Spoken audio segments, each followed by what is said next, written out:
नमस्कार। Kids and parents की खूबसूरत दुनिया के kids and parents motivational seminar में मैं सोम आप सबका स्वागत करता हूं। बच्चों को दो प्रकार के भोजन की आवश्यकता होती है, एक शारीरिक भोजन और एक मानसिक भोजन। दोनों ही प्रकार के भोजन की उन्हें एक बैलेंस डाइट, न्यूट्रिशनल डाइट ज़रूर मिलनी चाहिए। शारीरिक भोजन के बारे में तो हम सभी जानते हैं, उन्हें अच्छे मिनरल्स, विटामिन्स, कार्बोहाइड्रेट्स सभी का एक खूबसूरत मिश्रण हम उन्हें हेल्दी फूड्स के रूप में बैलेंस डाइट बनाकर देते हैं, जिससे उनके शरीर का इम्यून सिस्टम मेंटेन रहता है। ठीक उसी प्रकार ब्रेन के इम्यून सिस्टम को मेंटेन करने के लिए भी उन्हें एक हेल्दी डाइट की ज़रूरत होती है। ब्रेन फूड क्या होता है? अधिकतर पेरेंट्स इसके बारे में जानते हैं। ब्रेन फूड वो फूड है जो बच्चे अपने मुंह से नहीं खाते, जिसको खाने के लिए बच्चे अपने कान और आँखों का प्रयोग करते हैं। एक पुरानी कहावत है, आप सभी ने सुनी होगी, जैसा खाएंगे अन्न वैसा होगा मन। ठीक उसी प्रकार बच्चे भी जिस प्रकार के माहौल में रहते हैं, जो देखते और सुनते हैं, उसी प्रकार का उनका नेचर ज़िंदगी भर के लिए डेवलप हो जाता है।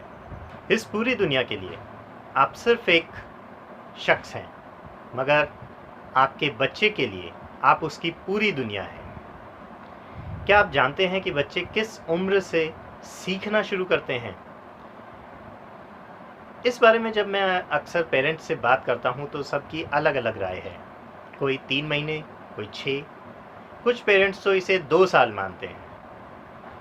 गलत। यह सब हम उन तथ्यों के आधार पर कहते हैं जिनमें हम बच्चे का रिफ्लेक्शंस देखते हैं।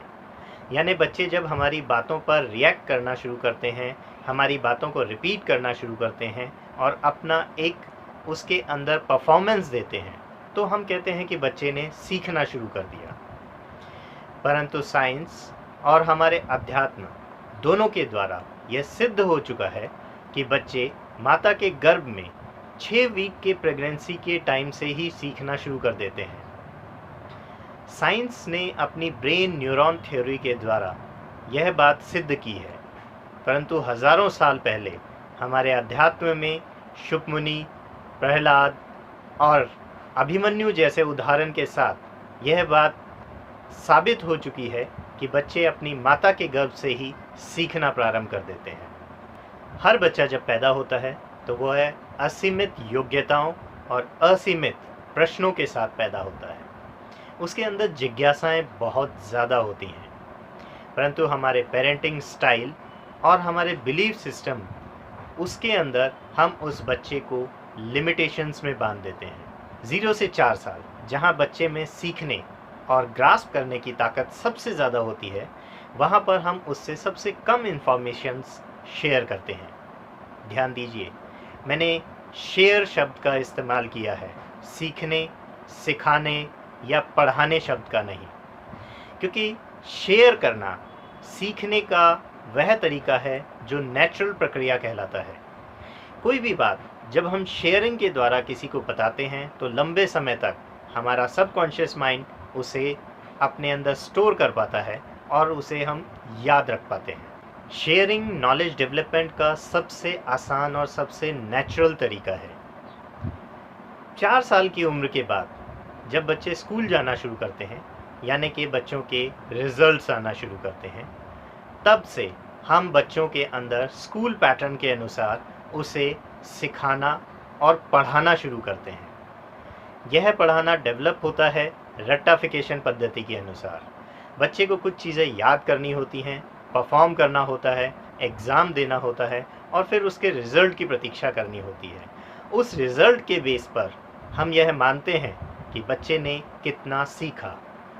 या फिर बच्चे को कोई चीज़ हम सिखाते हैं तो उसके बदले में फिर उससे उसी चीज़ का प्रश्न करते हैं, तो बदले में अगर बच्चे ने सही उत्तर दिया तो हम मानते हैं कि बच्चा सीख गया। अगर नहीं दे पाया तो हम मानते हैं कि बच्चा उस चीज़ को अच्छे से सीख नहीं पा रहा है। रट्टाफिकेशन पैटर्न के अनुसार बच्चे बहुत अच्छी तैयारी भी कर लेते हैं और एग्ज़ाम्स में अच्छे मार्क्स भी ले आते हैं, अगली क्लास में अपग्रेड भी हो जाते हैं। परंतु फिर क्या, कुछ समय बाद जब उनसे पिछली क्लास के बारे में आप कुछ पूछें तो वे भूल चुके होते हैं। कारण यही कि उन्होंने उसे उतने के लिए ही याद किया था जितने में उसके अच्छे मार्क्स आ जाएं। इस केस में हम अपना भी एग्जाम्पल ले सकते हैं। हम कोई भी मूवी, सॉन्ग, प्ले, नाटक, कोई भी उपन्यास, कोई भी ऐसी चीज़ जो दोस्तों के साथ शेयर की हुई हो, हम जब हंसी मजाक में भी आपस में शेयर करते हैं तो वो हमें लंबे समय तक घटनाएं याद रहती हैं। वहीं दूसरी तरफ हमारे स्कूल कॉलेज में पढ़ी हुई मैथ्स और साइंस के फॉर्मूलाज, जिन्हें हमने अपने नंबर सिस्टम के लिए बहुत अच्छी तरह याद किया था, आज अधिकतर चीज़ें उसमें से हम भूल चुके हैं।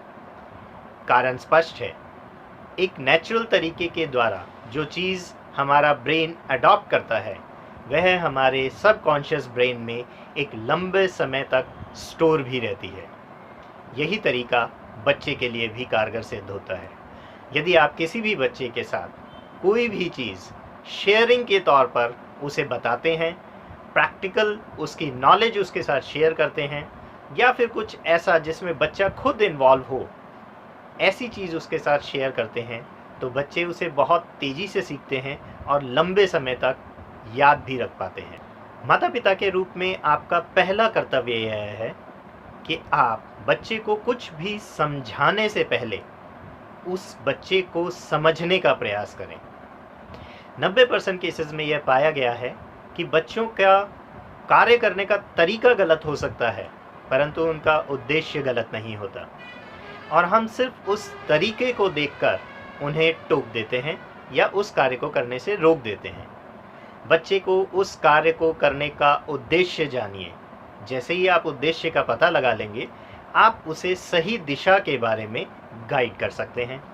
फिर वह बच्चे के लिए भी आसान हो जाएगा, क्योंकि सेम कार्य उसे करना है, कुछ नया नहीं करना। और दूसरी चीज़, हम उसकी जिज्ञासाओं को रोक नहीं रहे, बल्कि उसे सही दिशा प्रदान कर रहे हैं। लोग कहते हैं कि पेरेंटिंग दुनिया का टफेस्ट टास्क है। चलिए तस्वीर का एक दूसरा रूप देखते हैं।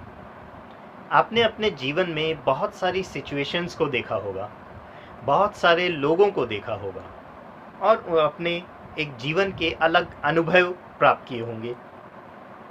अब सेम सिचुएशन में देखने का प्रयास करें, अपने उन्हीं दोस्तों या उन्हीं लोगों में देखने का प्रयास करें। ध्यान दीजिए, पहले हम सिचुएशंस को देख रहे थे, अब हम सिचुएशंस में देख रहे हैं। जब हम किसी भी सिचुएशन या व्यक्ति को देखते हैं तो उसमें हमें नेगेटिव और पॉजिटिव दोनों ही कारण नज़र आते हैं, परंतु जब हम किसी व्यक्ति या सिचुएशन में घुसकर देखते हैं तो हमें उसमें से सिर्फ पॉजिटिव चीज़ें ज़्यादा दिखाई देती हैं, और वही चीज़ें बदलाव का कारण बनती हैं। उसी प्रकार आप बच्चे को देखने के बजाय बच्चे में देखने का प्रयास करें। बच्चा उस चीज़ को क्यों कर रहा है, उस चीज़ की क्लैरिफिकेशंस के साथ बच्चों के साथ जुड़िए, तो आपको पेरेंटिंग दुनिया का सबसे आसान टास्क लगना शुरू कर देगा। वाकई पेरेंटिंग से खूबसूरत और मज़ेदार कोई भी जॉब नहीं है, अगर इसे थोड़ी सी समझदारी और थोड़ी सी बच्चों के साथ बच्चा बनकर चीज़ों को सीखते हुए किया जाए। पेरेंटिंग के अगले सेशन में हम बच्चे और उनके प्रश्न इस टॉपिक पर चर्चा करेंगे। तब तक के लिए हैप्पी पेरेंटिंग। नमस्कार।